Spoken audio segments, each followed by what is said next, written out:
제가 오늘 말씀드릴 주제는 G2 갈등 시대입니다. 아마 이번 주에 각 언론사의 외신부가 아마 매우 분주할 것으로 봅니다. D-Day를 수요일 날로 잡고 있다고 그러죠. 미국 정보죠. 푸틴이 탱크를 밀고 아마 우크라이나 국경으로 진입하는 시점이 수요일 날 정도로 지금 보고 있다라는 게 미국 국방성의 이제 첩보죠. 지금 우리가 그런 시대에 이제 살고 있습니다. 스트롱맨의 시대. 이런 스트롱맨의 시대에 우리가 어떻게 우리의 안보를 지켜야 될지 한 30분간 말씀 올리도록 하겠습니다. 우리의 문제를 국제정치적으로 알리기 위해서 북핵과 한반도 통일이라는 책을 영국 출판사에서 3년 전에 냈습니다. 여기서 주요 논지는 제가 KBS 심야 토론에 나가서 북한 비핵화를 얘기하면 가끔 젊은 친구들이 질문을 합니다. 교수님, 우리 통일되면 우리도 핵을 가져야 되는데 그건 너무 비핵화만 말씀하시는 것 같다고. 그래서 그것도 좋은 의견이다. 그런데 문제는 그냥도 한반도 통일이 어려운데 핵을 가진 한반도가 통일될 수 있겠느냐. 그래서 통일의 필수 조건은 핵이 없어야 된다라는 논지에 주장을 했던 책입니다.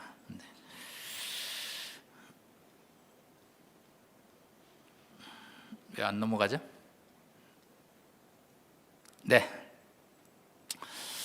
제가 지난주에 또 책을 한 권 냈습니다. 옆에 책은 지난해 12월에 북한이 스마트폰 600만 대 시대라고 그러는데 도대체 스마트폰에 무슨 내용을 통화할까?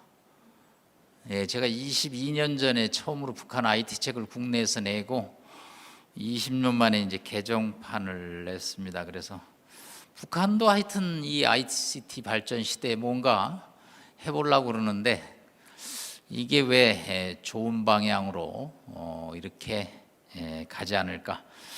스마트폰 600만 대 시대 얘기를 하면 우리 학생들이나 전문가들은 왜 거기다 대고 김정은 비판하고 욕을 해서 뭔가 쿠데타를 하지 않을까?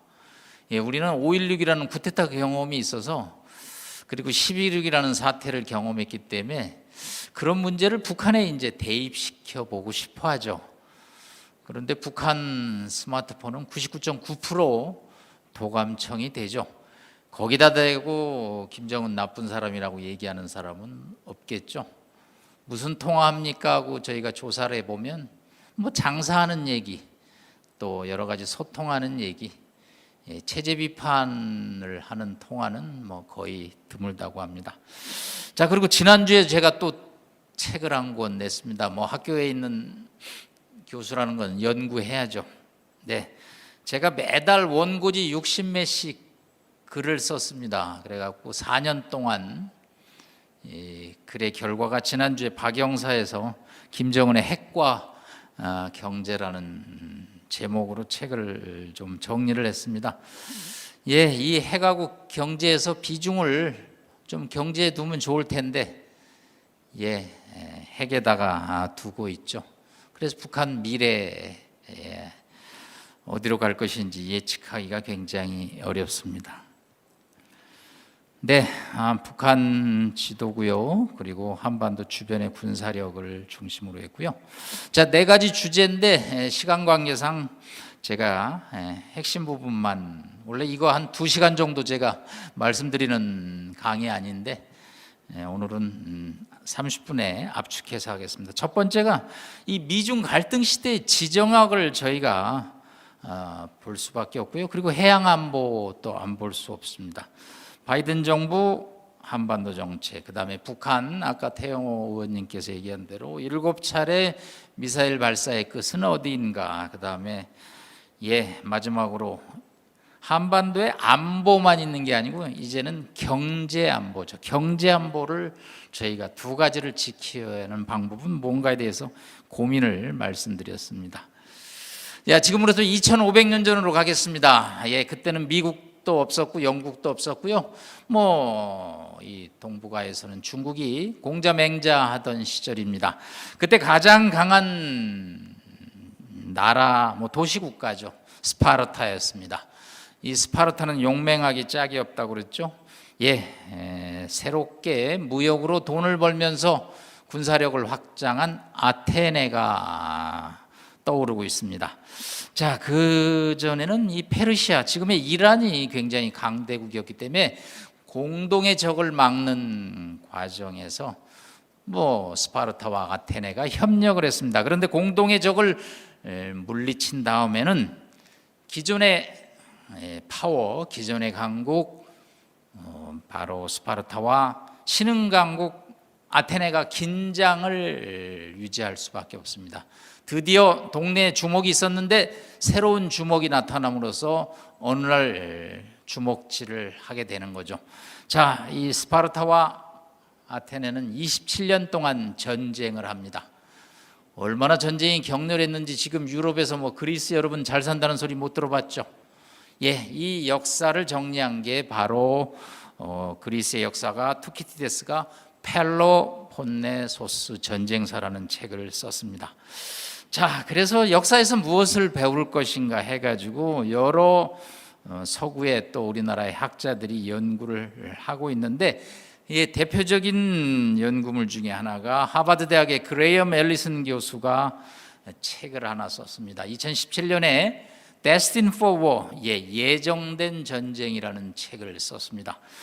이 전쟁은 지난 1500년서부터 2000년까지 500년 동안에 기존 강국과 신흥 강국이 충돌한 사례 16개를 분석을 했더니 12개가 전쟁으로 결론이 났고 4개만이 외교적 협상으로 끝났다. 그런데 이제 17번째 순서가 다가오고 있다.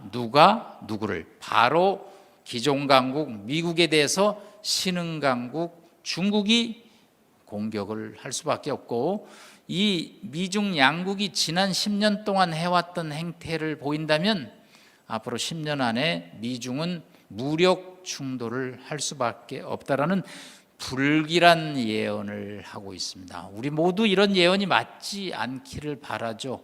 그러나 국제정치는 굉장히 냉혹합니다. 현실로 돌아볼까요? 그래서 이거를 그레이엄 앨리슨 교수는 투키디데스 트랩, 함정이라는 단어를 쓰고 있습니다.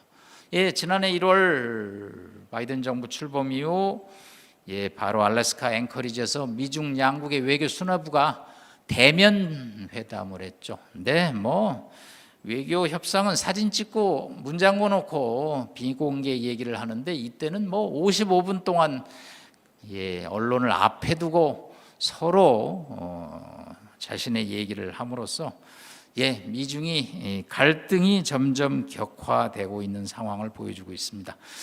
과거의 이 강대국의 전쟁은 힘의 전쟁이었습니다. 예를 들어서 히틀러는 영토를 요구했죠. 그런데 지금 이 갈등의 복잡성은 쩐의 전쟁입니다. 군사력 플러스 돈의 전쟁이기 때문에 이게 더 사안이 복잡해지고 있습니다. 이런 상황에서 중국의 역사 저희가 강력하게 생략을 하고요. 저희가 모택동 마오쩌둥 중국에 회의를 하러 가면 저녁에 술 먹으면서 물어봅니다. 모택동을 어떻게 마오쩌둥을 평가합니까? 그러면 중국의 친한 교수가 저한테 귓속말로 얘기를 합니다.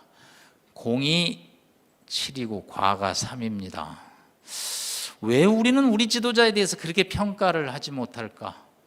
아니, 인민공사 해갖고 3천만 명 굶어 죽게 하고 문화대혁명 일으켰는데 왜 공이 7입니까? 그랬더니 이 넓은 나라 통일한 거는 공입니다.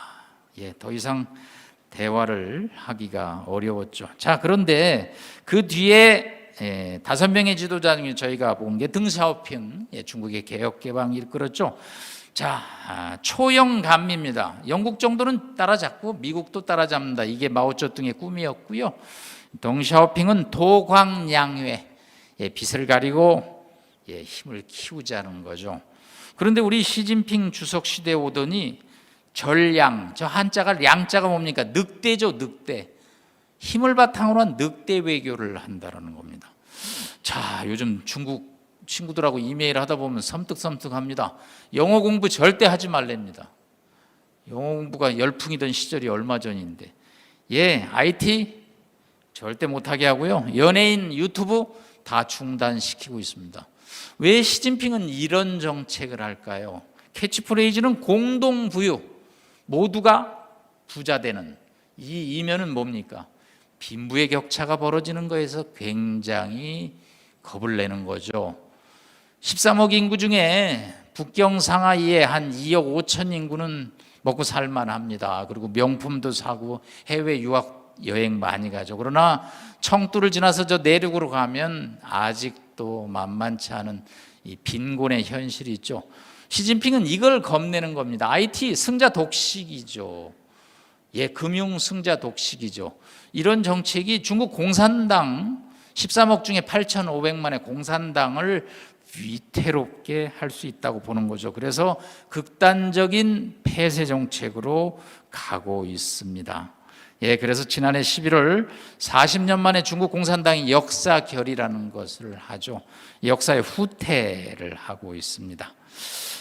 과연 미중은 충돌할까요? 여기서 제가 책 한 권 간략하게, 이건 제가 쓴 책은 아니고요. 팀 마샬이라고 영국의 분쟁 전문 기자가 쓴 책인데, 이 사람은 지오그라피를 통해서 국제 정치를 봤던 사람입니다. 이 미국이라는 나라가 축복받은 나라 중에 하나가요. 아니, 미국을 공격하려면 이 바다를 건너가야 되죠. 그래서 2차 대전 때 일본도 하와이부터 공격을 하죠. 본토에 가기도 전에 끝나죠. 자, 그러면 가장 어려운 나라 어디입니까? 한반도. 10개 챕터 중에요, 5번째 챕터가 한반도 챕터입니다. 대륙과 해양에 서로 침탈 교두보라는 거죠. 한국은 이 사실을 잊어버리면 또 한 번 나라를 잊어버릴 수 있다는 엄청난 경고를 하고 있습니다. 자, 지금 우리 북한 쪽에만 안보 상황을 보고 있는데요. 제가 오늘 제주도에서 오늘 아침 비행기를 타고 왔습니다. 어제 제주에 강연이 있어서 평화로운 제주 서귀포 앞바다를 보면서 가슴이 좀 만만치 않았습니다. 중국이 지난 2012년에 제1 돌연선이라는 선을 하나 긋습니다. 그때만 해도 중국 사람들 뻥이 좀 심하니까 저렇게 바다에 선을 긋는다 그랬더니 얼마 전에 작년 3월에는요 해양경찰법을 통과시키면서요 제2 돌연선을 그었습니다. 무슨 소리냐? 여기 지나가는 모든 배는 중국의 검문 검색을 받으라는 겁니다. 근데 왜 해군이 단속 안 하고 해양경찰법을 했습니까? 군인이 단속하면 바로 충돌이 나죠. 그러니까 해경을 앞세워서 복장만 경찰 복장을 통해서 이 남진아해를 중국의 앞바다로 만들고 있습니다. 자, 그러면서 하는 집 중에 하나가 제주도 저 남쪽에 가면 이어도라고 물이 차면 안 보이고 물이 좀 빠지면 보이는 일종의 암초죠. 중국이 이 오키나와 근처에 7개의 암초 기지에다가 시멘트를 들이붓고 있습니다. 시멘트를 들이부어서 군사 기지를 만들고 있습니다. 왜? 이쪽에는 섬이 다 일본 거거든요. 그러니까 중국 입장에서는 접근 저지, 영역 거부라는 두 가지 전략을 하기 위해서는 바다에 미사일 기지를 계속 만들고 있습니다. 자, 그러면 일본 절대 가만 안 있습니다. 절대 가만 안 있습니다. 일본은 이미 7개의 섬이 있습니다. 여기에. 이 대만 문제에 관해서 우리하고 일본이 입장이 틀리죠. 저희는 타이페이 가서 일제 총독부가 건물이 그대로 있습니다. 제가 대만 교수한테 물어봅니다. 아니, 왜 총독부 건물 안 부숩니까? 그랬더니 왜 부숩니까? 우리는 중앙청 김영삼 대통령 시절에 한 번에 그냥 없애버렸는데 자기는 그럴 필요성을 못 느낀다는 거죠. 홍콩에서 일어난 일이 절대 타이페이에서 일어나면 안 된다는 거죠. 중국이 타이페이를 공격하면 일본은 미국과 힘을 합쳐서 집단 자위권을 발동하겠다는 겁니다. 그러면서 이 7개 섬에다가 상당한 정도의 미사일을 가설하고 있습니다. 이 남측 바다에는요, 일본, 중국, 미국 배만 있지 않습니다. 작년에 제가 해군 초청으로 영국의 퀸 엘리자베스 공항 항공모함이 왔었죠. 네, 독일 함모도 오고요. 전 세계 불란사 항모도 모여들고 있습니다. 왜 여기에 전 세계 항모들이 몰려들까요? 한마디로 이 지역이 중요하고 위험한 지역이기 때문에 일어나는 거죠. 자, 우리로서는 뭡니까? 지금 우리나라 석유는 이 두 가지 이 바닷길을 통해서 옵니다. 하나는 미국의 서부 텍사스산 기름이 오고요, 두바이산 옵니다. 이게 다 인도양을 지나서 결국은 지금 항공모함들이 다니고 있는 이 바다 앞을 지나고 있습니다. 오늘 일요일인데요, 저녁에 혹시 텔레비전 재미없으면 넷플릭스나 일반에서 미드웨이 영화 한번 보십시오. 2차 대전 때 일본의 해군력을 미국이 격파시키는 니미츠 제독입니다. 이런 얘기를 합니다. 수도를 빼앗기고도 전쟁에 승리한 나라가 있지만 석유 수송로를 빼앗기고 전쟁에 이긴 나라는 없다라는 게 니미츠 제독의 명언이죠. 우리는 이 석유 수송료가 바로 지금 남진화해를 통해서 올라오고 있는 국제 정치를 제가 간략하게 말씀을 드렸습니다. 자, 시간 관계상 여러 가지 얘기는 조금 생략하고요. 자, 일단 아까 우리 태용 의원님께서 북중 관계를 얘기를 했는데요. 중국의 시진핑 주석이 올해 오느냐 안 오느냐, 한한령을 푸느냐 안 하느냐, 여러 학자들 또 전망이 있지만, 지난 2015년에 제가 중국 전승절 그때 중앙일보 칼럼 요청을 받고 중국 전승절 행사에 제가 참여했을 때 한 가지 논문을 받았습니다. 그 논문 이 사진인데요, 박근혜 대통령이 시진핑 주석 옆에 있고 최용의 비서가 저 멀리 있습니다. 그래서 중국이 우리의 정책에 동조하는구나. 그리고 글을 쓰고 있는데 중국의 친구가 저녁에 논문을 하나 읽어보라고 주더라고요, 저한테. 중국은 절대 북한을 포기하지 않는다. 이유 3가지. 북한은 불이치다. 교량을 점령하는 자가 지역을 점령하는데 교량을 포기할 수 있겠느냐. 스테타스큐, 한반도에는 2개의 한국이 있는 것이 가장 좋다. 북한이 미사일도 쏘고 ICBM도 쏘지만 유엔에서 제재를 하는 척만 하지 실제 제재를 해서 주저앉아서 완코리아가 되면 이게 누구 좋은 일이냐라는 거죠. 마지막으로 저희가 백두산 가보고 싶죠. 코로나 끝나면 인천공항에서 비행기 타고 연변공항에 내려서 하루 자고 새벽 4시에 백두산 쪽으로 올라갑니다. 감개무량하죠. 사진 찍으면서 고구려 시대 이거 우리 땅인데 우리가 이게 잘못해서 뺐구나.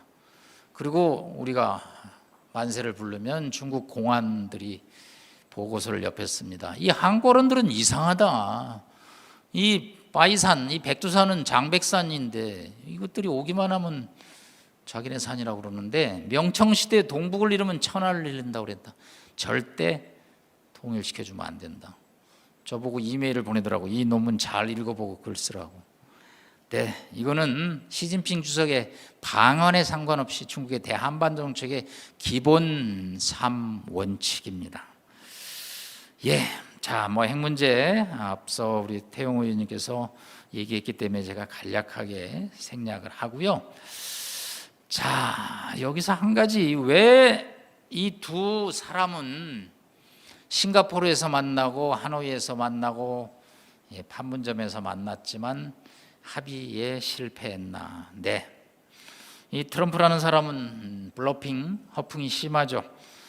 2018년 3월 달에 정상회담 할 때마다 비핵화 회담 하겠다고 그러더니 6월 달에 싱가포르 출범하기 전에는 The get to know이라는 단어를 씁니다. 우리가 사돈을 맺죠.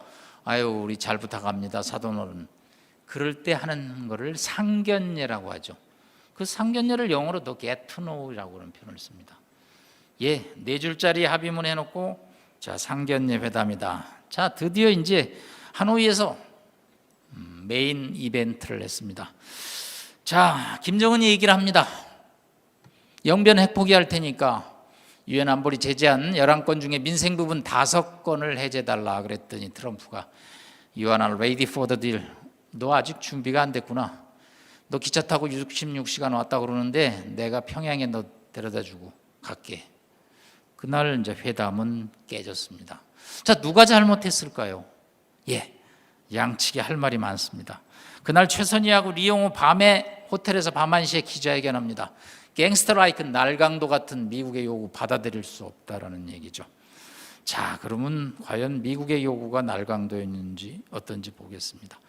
자, 미국은 강점이 뭐냐면 강력한 정보 자산이 있다라는 거죠. 자, 인공위성 사진을 찍으면 세계일보 신문에 지금 정치면을 보는지 경제면을 보는지 파악할 수 있습니다. 네, 북한이 영변 약산의 진달래 김소월 시인대로 해서 핵개발의 성지이자 출발이지만 이미 영변 이외에 수많은 핵시설을 탐지하고 있습니다. 자, 영변은 북한에게 몇 프로일까요? 네, 미국 입장에서는 less than 50%, 50% 정도로 보는 거죠. 자, 그러면 우리가 제재를 다 해제해달라고 그랬느냐? 아니다. 5건 해제해달라고 그랬다. 자, 2016년 북한의 4차 핵실험을 기점으로 해서 제재의 성격이 변합니다. 그전에는 무기 금수, 물건 금수지만 270 안보리 결의안 270을 시점으로 해서는 돈 제재입니다. 돈을 막는 데는 당할 자가 없는 거죠. 그런데 미국 입장에서는 이 제재를 하나 풀면 나머지 11건의 제재가 다 실타래 풀기 때문에 부동산 거래에서 모든 매물과 모든 금액을 트레이드하지 않으면 그거 성공할 수 없다는 거죠.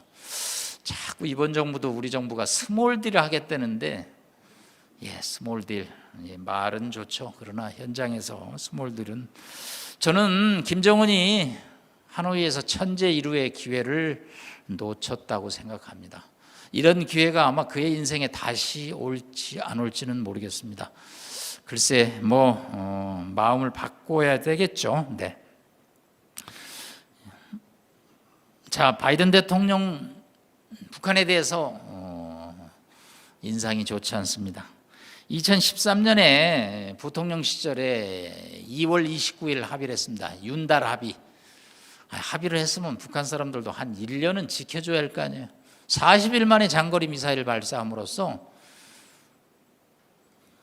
미국 외무성에서 노스 코리아 이즈 지긋지긋하다라는 단어를 씁니다. Tired and boring. 북한이라는 단어. 그래서 바이든이 결국은 이란 핵 문제 해결에 집중해서 2015년에 이란 핵 협상이 타결되는 별로 좋지 않은 기억이 있죠. 자, 김정은 입장에서는 이 조 바이든이라는 미국 대통령을 앞으로 3년 더 상대를 해야 되겠죠. 그 입장에서는 뭔가 한마디로 카드를 꺼내야 되죠. 자, 제재하는데요. 제재 만만치 않습니다. 제가 왜 만만치 않은지 경험을 했습니다. 제가 아까 북핵과 한반도 통일이라는 영어 책을 썼죠. 인쇄를 3,000불 받는데요. 영국 출판사에서 저한테 이메일이 왔습니다. 유엔 안보리에서 프로페서 남에 대해서 왜 3,000불을 평양에 무슨 거래가 있는 거냐라고 그래서 제가 기가 막히죠. 이거는 책을 썼던 카피라이터의 돈을 받는 건데 무슨 소리를 하고 있냐 그랬더니 그래서 레터를 한 장 써달라고 그래서 써줬습니다. 아니, 한 달 있다가 또 한 번 리젝트가 왔다는 겁니다. 이게 북한하고 무슨 커넥션이 있는 돈이냐고. 그래서 제가 또 한 장을 쓰면서 한 번만 더 유엔 안보리에서 리젝트가 오면 제가 돈 안 받겠다. 그랬더니 이제 2달 만에 이제 문제가 풀렸더라고. 예, 제재가 과거에서 아주 간단치 않습니다. 이란 핵협상이 2015년 타결하기 전에 제가 이란 테헤란에 가봤는데요. 세계 석유 매장량 4위, 가스 매장량 2위인데요. 테헤란 시내 주유소에 기름이 없어요. 제재 때문에. 옆 동네 가서, 옆 나라 가서 기름 넣고 오더라고. 밑에 사진 지금 무슨 사진이냐면 이란의 여대생이 이제 실업자 면했다라고 만세 부르는 사진입니다. 제재 이렇게 간단치 않습니다. 자, 베트남 또 한 번 제재 아주. 여러분 포레스트 검프라고 영화 보셨죠? 네. 75년에 미국이 패망하면서 사이공을 떠나면서 미국 사령관이 한마디 합니다. 이 전쟁은 다시 해도 우리 미국이 이기기 쉽지 않다. 왜? 정글에서 앞이 안 보이는 전쟁인데 어떻게 이기느냐는 거지. 그런데 미국 사령관이 마지막에 한마디 합니다. 그러나 우리는 10년 만에 다시 온다. 다시 올까 그랬는데 정말 다시 오더라고. 이 호치민 사후에 베트남은 레주원이라는 독재자가 나라를 이끌었습니다. 이 사람입니다. 극단적인 공산주의자입니다. 지금 베트남 가보면 산모작하거든요. 1년에 쌀 3번 생산하거든요. 4번도 생산할 수 있대요. 그런데 이 시절에 극단적인 집단농을 해가지고 쌀이 모자랐습니다. 100만 명의 사람들이 보트피플로 전 세계로 흩어졌죠. 76년부터 5년부터 정권을 잡아가지고 이 사람이 86년에 죽습니다. 베트남 사람들이 깨어납니다. 회의를 합니다. 다시는 어떤 극단적인 독재자가 베트남을 흔드는 일을 못하게 한다. 그래서 집단 지도 체제를 베트남에 하게 만듭니다. 그 다음에 도이모이라고 일사천리의 계약이죠. 얼마나 미국이 원하는 대로 다 해줍니다. 북한은 유해발굴하고 항구당 $1,000씩 받았다고 그러는데 이런 거는 저는 베트남 사람들이 무섭더라고요. 우리나라 모든 대통령 또 미국의 대통령이 베트남 방문합니다. 그러면 서로 인사말을 하죠. 다 얘기를 합니다. 과거에 불행했던 사태에 대해서 유감스럽게 생각합니다. 이 얘기 안 한 대통령은 딱 우리 박근혜 대통령. 왜? 아버지 박정희 대통령이 파병했기 때문에. 그런데 베트남 총리가 어떻게 답변하는 줄 아세요? 미래 투자 많이 해주세요. 우리는 그럴 수 있을까? 우리는 임진왜란서부터 지금 용서 못할 일이 많죠.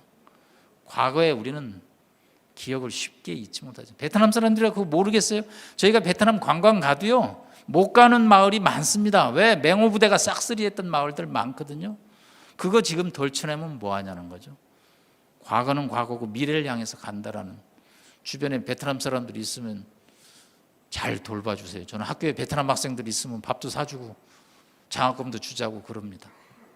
젊은 베트남입니다. 인구 9천만이고요. 북한의 대응 시나리오는 아까 우리 태영 의원님이 많이 얘기했죠. 푸틴이 우크라이나로 들어가는 타이밍이 가까이 오고 있죠. 이 3월이 돼서 눈이 녹으면 러시아 탱크가 기동하기는 쉽지 않을 겁니다. 그래서 아마 결론을 빨리 내려고 할 겁니다. 여러 가지 미사일 시나리오가 있겠죠. 국제 정세에 저는 많은 좌우를 할 것으로 보입니다. 자, 결론적으로 가겠습니다. 제가 몇 가지 화두를 던지겠습니다. 21세기는 바다의 시대입니다. 해양의 시대입니다. 그래서 우리가 통일신라 시대 장보고가 이 남진하해를 주름 잡았는데 아까 우리 남진하해 보면 어때요? 우리 해군 함정이 별로 없죠. 21세기는 북측에서 북핵도 막아야 되고 남측에서 바다의 위험도 우리가 관리를 해야 됩니다. 21세기는 스트롱맨의 시대입니다. 왜 이렇게 힘센 사람들이 많이 나타나는지요? 푸틴 가끔 상의 벗고 무슨 낚시하고 무슨 유도하는 거 보여주죠. 시진핑 종신 지도자의 꿈을 꾸는 지도자입니다. 또 하나의 종신 지도자 또 한 사람 있죠. 김정은. 예, 밑에 사진은 뭐냐면요, 바로 1938년 히틀러가 바로 뮌헨에서 영국의 네벨 챔버리언 수상을 만나는 뮌헨 협정의 당사자입니다. 지난 1월 20일 넷플릭스에서 추천한 영화인데요. 바로 제가 우측에 뮌헨 전쟁의 목전에서라는 영화인데, 총싸움하는 영화입니다. 외교관들이 전쟁을 막아보려고 하는 비하인드 스토리인데, 이거 재밌더라고요. 구정 설 연휴 때 개방했습니다. 챔버린은 평화주의자였고 1차 대전을 경험하고 나니까 전쟁이 무섭다고 그랬습니다. 니네가 전쟁을 알아? 전쟁 무서워. 그러니까 히틀러가 원하는 대로 주자, 이렇게 주장을 해서 처음에는 히틀러가 회담을 하자는데 반대했습니다. 그래서 무솔리니가 히틀러하고 친해서 무솔리니 중재로 뮌헨에서 4개국이 모여서 협정을 합니다. 결국은 체코슬로바키아의 주데텐란트를 독일에게 양도하는 뮌헨 협정이죠. 자, 뮌헨 협정의 끝은 뭐였습니까? 결국 1년 있다가 독일이 전면적인 침공이었고요. 이 동유럽 사람들은 이 뮌헨 협정을 굉장히 비판합니다. 서구의 배신이었다. 서구의 배신. 이 서유럽 국가들이 야합을 해가지고 2차 대전을 1년 정도 뒤로 미뤘죠. 그러나 1차 대전의 베르사유 체제를 결국은 종결시키는 격이 됐죠. 그래서 이런 스트롱맨의 시대를 저희가 살아가야 됩니다. 그 다음에는 경제 안보 전쟁의 시대죠. 이 독일을, 우리가 기대하는 독일이 이번에 이 우크라이나를 막는데 뒷짐만 지고 있죠. 왜? 러시아 가스관을 받아야 되거든요. 그런데 푸틴 눈에 거슬리는 행동을 하지 않는다라는 거죠. 이제는 경제적 이득이 군사적 안보 못지않게 걸려있는 시대가 오고 있습니다. 자, 이제 우리의 안보 어떻게 해야 될 건지, 이 스트롱맨의 시대에 저는 한미 동맹으로 답을 찾을 수밖에 없다. 자, 많은 사람들이 얘기를 합니다. 그러면 교수님, 한미 동맹 하면 한중 관계, 우리 중국하고 무역해야 되는데 그거는 어떻게 합니까? 자, 물론 무역액은 중국이 미국보다 좀 많습니다. 그러나 투자액, 직접 투자액은 미국이 중국보다 월등히 많습니다. 그 다음에 중국에 가서 가장 외국 자동차 중에 많이 돌아다니는 자동차 메이커 뭔지 아세요? 도요타 자동차입니다. 장사는 장사로서 승부를 해야 되는 거죠. 여러분, 직구 많이 하죠? 직구의 기준은 뭡니까? 가격 좋고 품질 좋은 거죠. 경제를 자꾸 안보랑 하는 것은 잘못된 접근입니다. 이미 한한령으로 해서요, 사드 배치 이후에 중국의 대경제 압박은 이미 맥시멈에 와 있고요. 그리고 지금은 중국의 원자재가 들어와서 다시 가공해 수출하고, 그렇게 일방적으로 중국이 대한반도 경제를 컨트롤하기는 어려운 시대입니다. 경제는 경제로 풀어본다는 거죠. 음수 사원의 메시지, 우물물 먹을 때 이 우물 누가 팠는지 잊어버리지 말자라는 거죠. 자, 이 사진, 문재인 대통령 5월 20일 날 가서 백악관에서 사진, 이거 미국 사람들이 굉장히 정교하게 만든 사진입니다.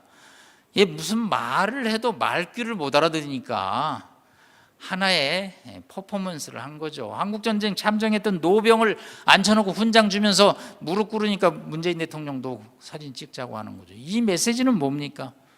오늘날 한국의 번영은 음수사원의 메시지라는 거죠. 자꾸 잊어버리죠, 우리가. 자, 결론 맺겠습니다. 지금은 국제적인 세력의 이 트랜지션 피어리입니다. 스트롱맨의 시대고 미국의 전선이 복잡해지는 시대입니다. 한국 외교 철저한 준비가 필요하고요. 동북아 국제 정치는 급변하지만 우리의 기본은 역시 한미 동맹이는. 제가 이렇게 얘기를 하면 교수님 미국에서 유학했다고 미국 편이고 미국 사람들만 좋아합니까? 절대 그렇지 않습니다. 제가 두 가지 때문입니다. 하나는 자유민주주의 시장경제를 미국이 신봉하기 때문입니다. 우리하고 이념이 같은 거죠. 두 번째, 영토적 야심이 가장 적습니다. 일본 1592년에 온 다음에 318년 만에 다시 왔죠. 중국은 뭐 수도 없이 다시 옵니다. 러시아 틈만 나면 부동항을 얻기 위해서 옵니다. 미국 한반도 영토에 대해서 가장 덜 관심을 갖는다라는 거죠. 자, 우리의 안보 위협은 북한 쪽에 핵이 있고 아까 말씀드린 남측에 해양에 위협이 있으니까 스마트하게 대응해야 되고요. 중국과의 문제는 우수한 기술력을 바탕으로 경제적으로 풀어야 된다는 얘기입니다. 경청해 주셔서 감사합니다. 마치겠습니다.